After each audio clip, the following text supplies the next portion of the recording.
Emil, hvernig var að koma aftur á gamla heimavöllin? Það var gaman að spila á móti sko og sjá svona þetta andlit upp í stúku sko, en það var bara hundleitt að tapa hérna sko, það er alltaf leitt að tapa. En bara leið og leikurinn byrjað, þá var þetta bara sama hver upp í stúku og hvað sem væri, þetta er alltaf bara körfubolti sko, þannig að maður pældi lítið leið að byrjað. Þú náttúrulega þekkir bara alla, ekki flesta þessu liði sem þú ert að fara upp á móti, svona fannst þér að vera betri að lesa þá en hinn í liðinu eða þínu eða eitthvað svoleiðis? Já, mér fannst það já, en þeir spilu bara að hörku og nokkuð svoleiðis sko.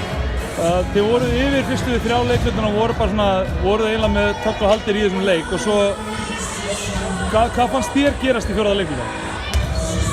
Bara einhvern veginn brónum við niður, stemmingin var öll algjörlega þeirra megin sko, það var stemmingskörf þeir skoruða, menn við vorum svona þungir upp og við vorum alltaf í svæðinu sem við vorum bara ekki að fá nóg mikið opið á móti í svæðinu, við vorum kannski bara að fannast betur yfir það. Hvað finnst þið þetta að segja svona hvað standa KR-ingar núna þá finnst þið?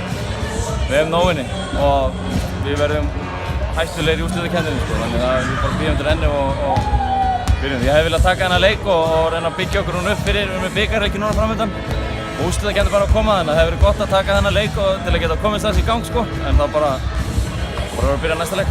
Það bara takk í næsta.